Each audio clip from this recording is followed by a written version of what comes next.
Now on BBC News, the latest from New York and around the world. Business Today.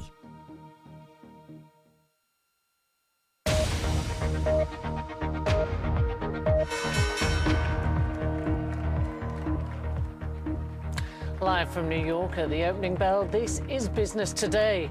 A global market sell-off gathers pace as the price of tech shares and the US economy face scrutiny.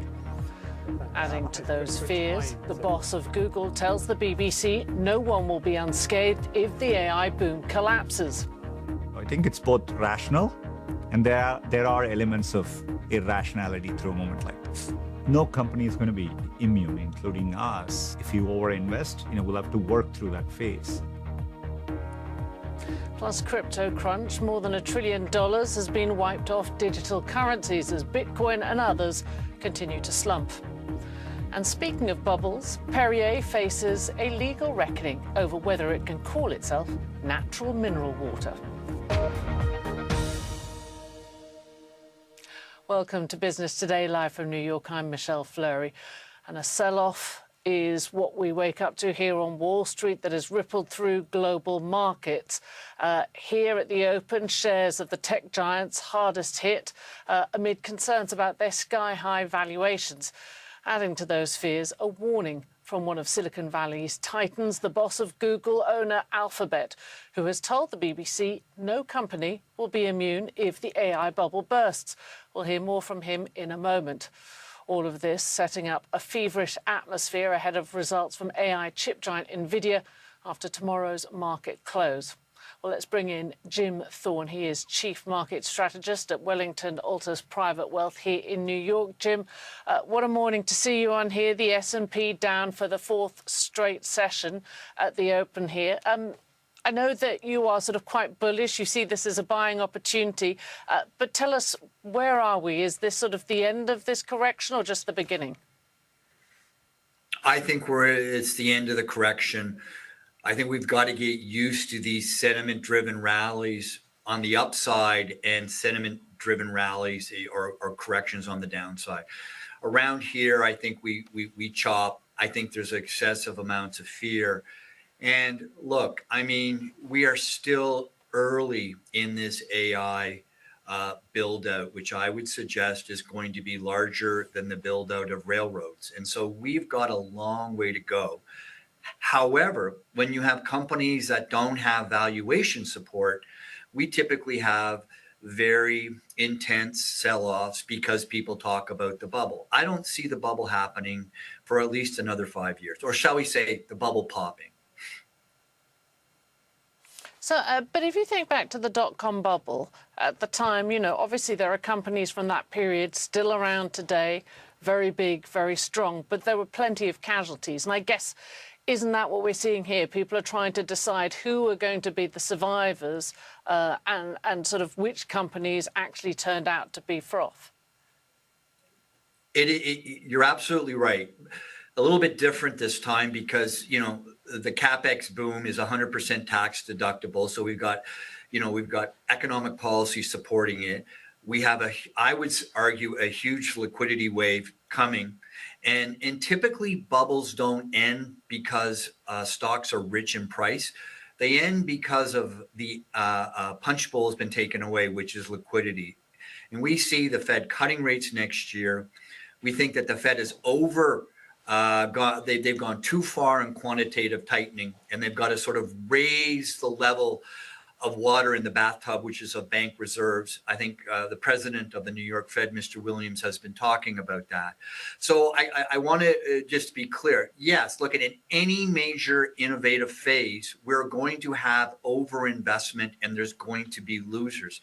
The profound question is it time? And typically to basically stand back.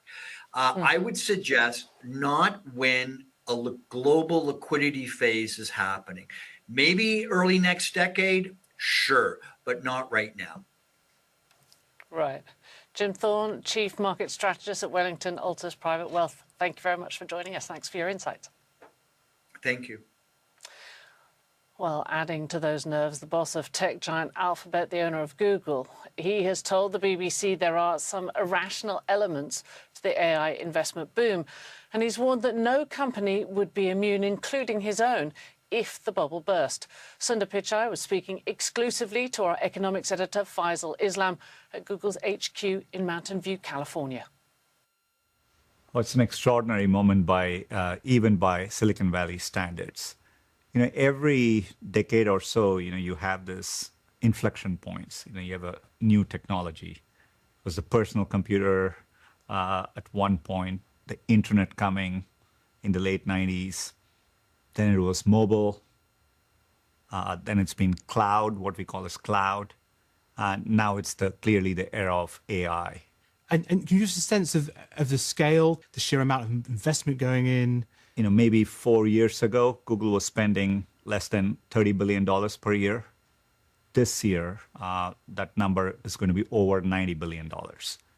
And if you collectively add what all the companies are doing, we have well over $1 trillion of investment going in building the infrastructure for this moment. Now, you mentioned some of those phases of technological advancement that happened with much market excitement as well. And the obvious question, and it's around the whole of this country, around the whole of the world right now, is it a bubble? You see real demand, and we are constrained in our ability to serve that demand. So, and given the potential of this technology, the excitement is very rational. It's also true when we go through these investment cycles, there are moments we overshoot, right, collectively as an industry.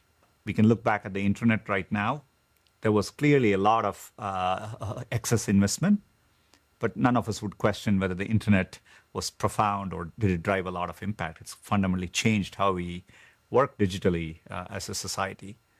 I expect AI to be the same. So I think it's both rational, and there are elements of irrationality through a moment like this. No company is going to be immune, including us. If you overinvest, we'll have to work through that phase. For many years, we have taken a deeply differentiated approach to how we have approached AI. So we are better positioned to take a long-term view and approach this moment. And from Silicon Valley back to Wall Street, bubble fears are being felt in the world of cryptocurrencies. They're falling across the board, with the biggest, Bitcoin, hitting its lowest since April. More than $1 trillion has been wiped from the cryptocurrency market in the last 6 weeks, with Bitcoin down over 28%. Kathleen Brooks from the trading platform XTB explains what she thinks is happening. So the cohort of investors in Bitcoin and other cryptocurrencies has really swollen, particularly in the last couple of years, particularly since the SEC, so the regulators in the US, have allowed these ETFs or exchange traded funds. So it's much easier for you and me to have some exposure to Bitcoin, but also for institutions, so pension funds even, and other big investors, hedge funds, for example, to get access to Bitcoin. And they have done that. But those institutional investors and some retail investors as well, they tend to have a lower tolerance for risk. So actually, once you see an asset like that you own, like Bitcoin, falling quite sharply, you might rush to the exits. Now that can just exacerbate the sell-off, and that's what we think has happened here. Now, in the next few hours, President Trump is set to roll out the White House red carpet for Saudi Arabia's Crown Prince Mohammed bin Salman. Significantly, it's the first visit since the killing of Saudi critic Jamal Khashoggi, which sparked global outrage. High on the agenda at this meeting, the $600 billion worth of Saudi investment in the US that the two agreed in May. The president also said he is prepared to sell F-35 fighter jets to Riyadh, a controversial decision. Professor Andrew Lieber is an expert on the US-Saudi relationship at Tulane University. He joins us now from Washington. Good to have you with us. What big announcements can we expect? What are they going to look like? And how realistic is it that we'll see them follow through on those? Yeah, so in terms of announcements we're likely to see today, from the Saudi side, we're likely to see further details about the $600 billion in investments that were pledged when President Trump visited Riyadh back in May. That's a huge amount and contained relatively few details about specific investments at the time. President Trump will probably want further specific deals that he can announce in terms of Saudi money entering the U.S. economy. On the Saudi side, they're largely seeking approvals. Yes. On the Saudi side, they're largely seeking approvals. Sorry. Sorry, the delay makes it a bit confusing. One of the things that I was curious about on the Saudi side is the price of oil. The fact that it's lower, does that put pressure on them in terms of their ability to follow through? Certainly, already Saudi Arabia is facing significant financial pressure from oil prices as they are. And if they decline further, that's going to restrain their ability to actually follow through on many of these investment pledges. They've also made significant infrastructural pledges at home to host events like the 2029 Asia Winter Games, the 2030 Expo, and the 2034 World Cup. And Andrew, we've just almost out of time. Very quickly, the Trump family have a lot of business with Saudi Arabia. We know the president likes to mix politics and profits. The White House says it's not a conflict of interest. Do you agree? I think it's pretty clearly a conflict of interest. The Trump organization is in the process of striking various real estate deals with various entities in the Gulf, and that has to be in his mind as he's making these announcements today. Professor Andrew Liebert, thank you for joining us from Tulane University today. Thank you for having me. And finally to France and one of the world's most famous mineral water brands. Later today, a court in Nanterre near Paris will rule on a request made by a consumer group to have Perrier taken off shelves across France.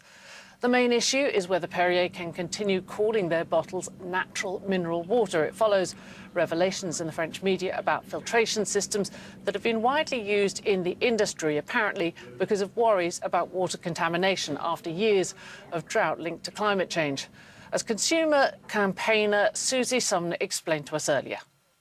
Well, the law is very clear. The EU has a very clear law in the Water Directive about if there is contamination in the supply of the water, bottling needs to stop and products need to be withdrawn.